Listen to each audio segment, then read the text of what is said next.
Well, good morning, good afternoon, and good evening. This is Dana Scranton, and welcome to 8 Minute Wisdom. Today's episode is a continuation of the episode series we started last time. That one was about time. And to recap, what we're talking about here are the assets that you own personally, perpetually.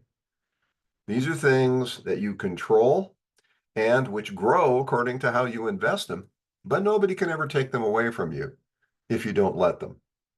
So last time we talked about time, not time management, the ownership of the asset called time. And what you do with it is the quality of investment that makes it grow or not.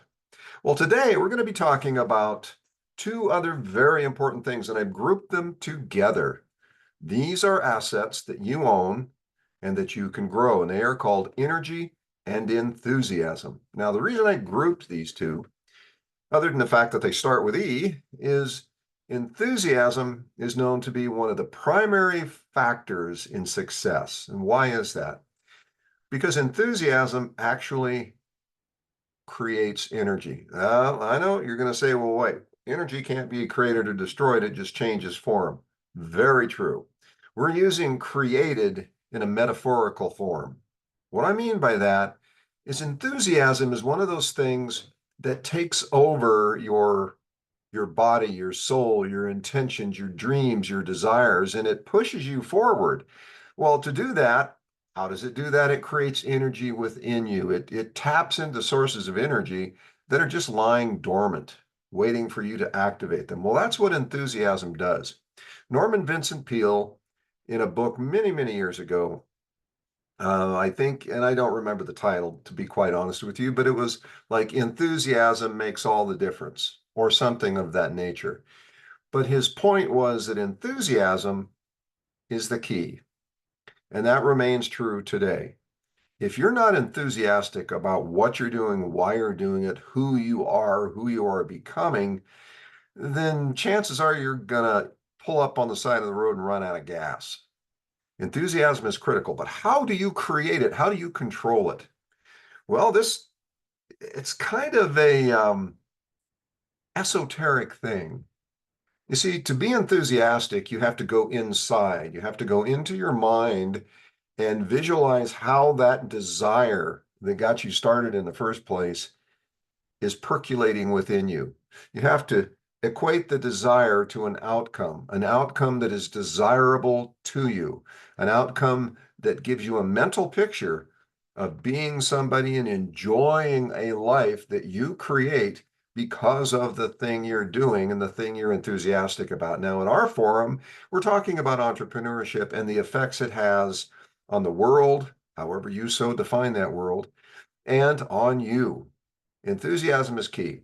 You generate enthusiasm by taking desire and expanding desire into the visualization of a reality having achieved that which you desire, the life that comes about from that.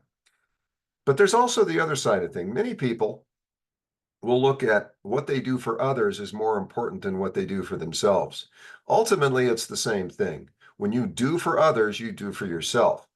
So maybe that's how you take your desire to be of service to others and to see others happy and prosperous and convert that into a feeling, into an emotion that ignites and propels and perpetuates your enthusiasm. You control it. You control it with what you think, what you say, what you do, how you feel. It all comes into play to help create enthusiasm, which generates energy. Energy is key, okay? Now, energy is a physical phenomenon. It's one of those things where you have it or you don't. No, you have it. The question is, how do you unlock it? Now, it comes down to a number of things: enthusiasm, attitude, mental state. This can create the energy to propel you forward, but there's a physiological side of this. Your energy is a function of how you feel physically. If you feel worn out, beat up, down, emotionally distraught, your energy is going to suffer. And when your energy suffers, your enthusiasm has peaks. In other words, it's not sustainable. It rises, it spikes and it falls, and spikes and it falls. When you're feeling that, your energy is the key. Energy needs to be perpetuated through physical well-being, and that includes what you eat. It includes exercise. It includes things like taking care of who you are emotionally. And we've talked about that in some of the prior episodes. Emotional freedom is something that you create for yourself. Now, the energy and enthusiasm synergy, the combination of these two, is so very critical when we go back to look at time. You see, time alone doesn't do much for you, excuse me, unless you do something with it, right? Well, as it turns out, if you take enthusiasm, multiply it by the energy that you're putting into that enthusiasm, and then multiply that by the time you put into it, you are generating the work to create the success you want. So it's not just owning your time that matters, it's what you do with the time. And that's what we said in the prior episode. When you take enthusiasm and energy and apply them in an intelligent, purposeful, intentional way over a given period of time, you will succeed. There's no doubt about it. This is one of the keys to success. It's not time management, it's energy and enthusiasm management. When you manage those two things, the combination of enthusiasm and energy, packaged into a time where you commit to yourself to apply that enthusiasm energy to time in a purposeful, intentional way, you will succeed. There's no doubt about it. You can look at any entrepreneur, any business person, any sports figure. Their enthusiasm and energy applied over time is what makes the difference. Let me just cite a simple abstract example. Let's say that you are just enthusiastic about the product, the service, the leadership that you bring to the world, such as you define it. And because of that, you are energetic. You're constantly going like the Energizer Bunny on the television commercials. But you assign 5 minutes a day to applying that energy, and the rest of the time you're off bouncing off the walls, applying that energy to things that are not relevant to that which is what you're enthusiastic about. It's kind of overflowing into other things. On the other side, you've got another person, your twin, with the same enthusiasm and energy, but they sit down and put that energy and enthusiasm into a 4-hour time slot every day. Now, here's a question. Which one of those do you think is going to be successful, you or your twin?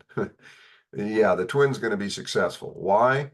Because time matters. What you do with that time is what produces the ultimate success. So that's today's episode. Enthusiasm is absolutely critical. Enthusiasm comes from desire and the visualization and internalization of what achieving your purpose and vision will do for the world, for you, and feeling, seeing, tasting, touching, hearing, all of that in your mental state, in your mental movie. That propels you forward. And then how you use time in conjunction with energy and enthusiasm is what is going to be so critical in creating your success. So with that said, we'll see you out there on the frontier of possibilities. And of course, in the next episode. Take care.